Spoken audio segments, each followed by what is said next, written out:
আসসালামু আলাইকুম। খুশি বুটিক্স অ্যান্ড কুক থেকে আপনাদের সবাইকে জানাচ্ছি স্বাগতম। আশা করছি যে যেখান থেকে আমার ভিডিওটা দেখছেন সবাই আলহামদুলিল্লাহ ভালো আছেন। অনেক দিন ধরে কোনো রেসিপি নিয়ে আসতে পারি নাই, তো এটার জন্য খুবই দুঃখিত। তো আজকে আমি নিয়ে আসছি গরুর মাংসের বিরিয়ানি, আর এটা খুব সহজভাবে তৈরি করে দেখাবো। আশা করব পুরো ভিডিওটা আপনারা সম্পূর্ণভাবে দেখবেন, আর ভালো লাগলে আপনাদের ফ্যামিলি এবং ফ্রেন্ডের সাথে শেয়ার করবেন, লাইক কমেন্ট দিতে অবশ্যই ভুলবেন না। তো সবার প্রথমে আমি এখানে বিরিয়ানির জন্য কিছু আলু নিয়েছি। আলুগুলোকে একটু লবণ দিয়ে মাখিয়ে নিয়েছি। এরপরে আমি আলুগুলোকে একটু ভেজে নিব।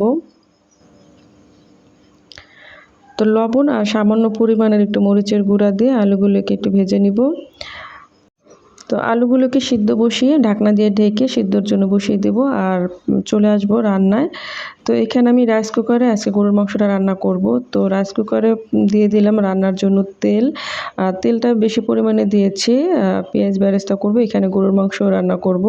তো এখানে 1.5 কাপের মতো আমি পেঁয়াজ কুচি ব্যবহার করছি। পেঁয়াজ কুচিটা অর্ধেক অংশ আমি তুলে রাখবো বিরিয়ানির জন্য, আর বাকি অর্ধেকটার ভিতরে আমি গরুর মাংসটা রান্না করে নেব। তো এখানে পেঁয়াজটা যখন ব্রাউন কালার হয়ে আসছে, এই পর্যায়ে আমি তুলে নিলাম অর্ধেকটা।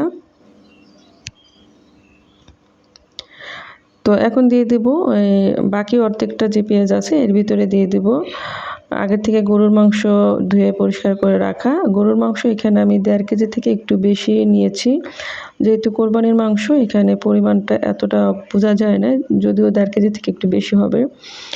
আর এগুলো আমি রেগুলার যে কাট করা, ওই রেগুলার কাটের থেকে একটু ছোট করে নিয়েছি, যাতে পুরো রাইসের ভিতরে গরুর মাংসটা মিশে যায়, সমান সুন্দর থাকে আর কি।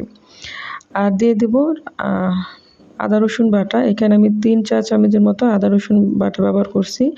আর কাঠবাদাম আর চীনাবাদাম আছে এখানে 2 চা চামচের মতো।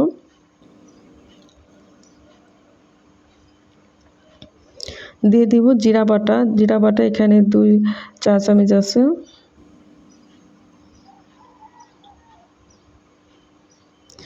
আর এখানে নিয়ে নিলাম কতটুকু শুকনো উপকরণ। এখানে আছে দারচিনি, এলাচি, বড় এলাচ, আর হলো তেজপাতা, গোলমরিচ, লং, এগুলো দিয়ে দিব। আর দিয়ে দেব 200 গ্রামের মতো টক দই। তো এখানে আমি দিয়ে দেব টক দই। টক দইটা আমি 200 গ্রামের মতো ব্যবহার করছি। টক দইটা হাতের কাছে না থাকলে একটু 200 গ্রাম 250 গ্রামের দুধের ভিতরে একটু লেবুর রস দিয়ে তারপর টক দই ব্যবহার করতে পারেন। তারপর দিয়ে দেব স্বাদ মতো লবণ। দিয়ে দেব এখানে আমি শুকনো মরিচের গুঁড়া 1 চামচের থেকে একটু বেশি। এরপরে ভালো করে মিক্স করে নেব।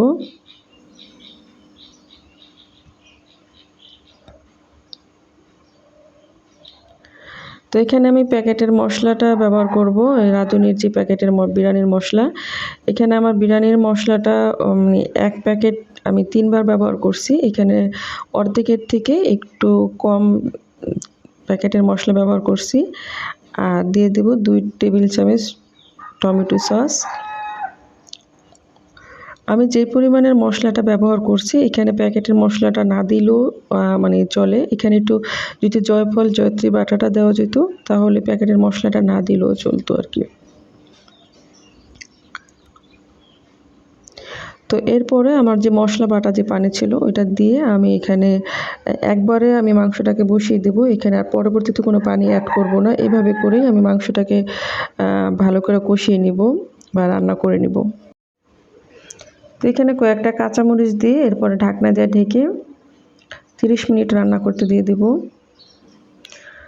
তো 30 মিনিট পরে আমি আবার একটু মাঝে মাঝে একটু নেড়ে চেড়ে দিলাম, যেহেতু আমি রাইস কুকারে রান্না করব, নিচ দিয়ে লেগে যেতে পারে। এরপরে আবারও ঢাকনা দিয়ে ঢেকে 10-15 মিনিটের জন্য অপেক্ষা করব। তো চলে আসলাম 10-15 মিনিট পরে, এই যে নিচ দিয়ে লেগে যেতেছিল। তো এইভাবে ভালো করে নেড়ে চেড়ে আমার মাংসের ঝোলটা কিন্তু একবারে গাঢ় হয়ে আসছে। এই পর্যায়ে আমি আগে থেকে যে আলুগুলি ভেজে রাখছিলাম আলুগুলি দিয়ে দিলাম, আর ওইটা আরেকটু গাঢ় হতে থাক। এখান দিয়ে চলে আসলাম আমি বিরিয়ানির পোলাওটা রান্না করার জন্য। তো এখানে বিরিয়ানির জন্য আমি এখানে দিয়ে দিলাম তেল, আর দিয়ে দিলাম সামান্য পরিমাণের একটু পেঁয়াজ কুচি, 2টা দারচিনি, 2-3টা লং, এটা দিয়ে পেঁয়াজটা যখন একটু নরম হয়ে আসবে এ পর্যায়ে আমি আগে থেকে যে পোলাওর চালটা ধুয়ে রাখছিলাম সেই চালটা দিয়ে দিলাম। এই চালটা আমি 30 মিনিটের মতো করে ভিজিয়ে রাখছিলাম। 30 মিনিট আগে ভিজিয়ে রাখলে দেখা যায় পোলাও বা বিরিয়ানির জন্য এটা খুব ভালো হয়, চালটা খুব ঝরঝরে থাকে। তো এখানেও আমি আদা রসুন বাটা দিয়ে দিলাম 2 চা চামচের মতো, আর দিয়ে দেবো স্বাদ মতো লবণ। এগুলো একসাথে দিয়ে আমি 4-5 মিনিটের মতো করে একটু ভেজে নিব।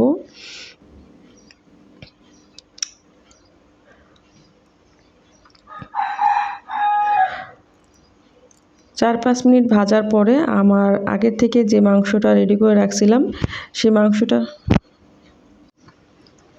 তো চালটা যখন ভাজা হয়ে যাবে এ পর্যায়ে আমি এখানে দিয়ে দিলাম আগে থেকে রেডি করা গরুর মাংস। গরুর মাংসটা কষানো হয়ে গেছে। আর আমি এইভাবেই দিই। এইভাবে দিলে দেখা যায় কি পানির পরিমাণটা ভালো থাকে, মানে আপনি যতটুকু পানি দিতে চান বা রাখতে চান যেমন ওরকম কিন্তু থাকে। ঠিক আছে? তো আমি এখানে 1.5 কেজি চাল ব্যবহার করছি, পোলাওর চাল। তো 1.5 কেজি চালের জন্য মূলত ডাবল পানি ব্যবহার করা হয়। তো বিরিয়ানির ক্ষেত্রে কিন্তু পানির পরিমাণটা একটু কম দিতে হবে, কারণ যেহেতু গরুর মাংসের ভিতরে গ্রেভি থাকে আর এখানে লিকুইড দুধও ব্যবহার করব। তো আমি 2 কাপের মতো পানি কম ব্যবহার করছি। আর আমি বিরিয়ানির ক্ষেত্রে দেখা যায় আমি একেবারে ঝরঝরা না রেখে একটু আঠালো ভাবটা ভাল লাগে, মানে একেবারে মানে লেটকা হবে না, কিন্তু হচ্ছে একটু ঘন থাকবে আর কি, জিনিসটা একেবারে ঝরঝরা থাকবে না। ঝরঝরা থাকলে দেখা যায় বিরিয়ানিটা ভালো লাগে না।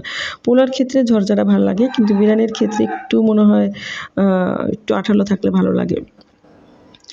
তো এখানে আমি কয়েকটা কাঁচামরিচ, কয়েকটা আলু বোখারা আর দিয়ে দিলাম হচ্ছে কিছুটা একটুখানি এলাচি বাটা দিয়ে আমি এখানে চলে আসলাম পোলাও পাতা নেওয়ার জন্য।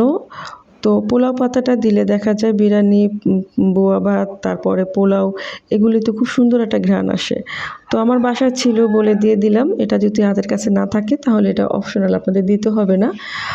আর এটা দিলে সুন্দর একটা ঘ্রাণ আসে আর কি। যেহেতু বাসায় ছিল দিয়ে দিলাম। এরপরে আমি আবারও একটু নেড়ে চেড়ে ঢাকনা দিয়ে ঢেকে অপেক্ষা করব পানিটা শুকিয়ে আসা পর্যন্ত।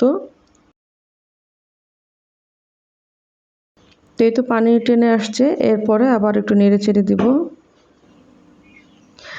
তো আমার যে সরাসরি যে বিরিয়ানির কালারটা সেটা কিন্তু আমার মোবাইলে ওঠে নাই। আমার মোবাইলে কেমন সাদা সাদা লাগতেছে, আসলে কালারটা আরও সুন্দর একটা কালার, কিন্তু এটা মোবাইলে কেমন যেন সাদা সাদা লাগতেছে, এটা খুবই খারাপ লাগতেছে আমার কাছে।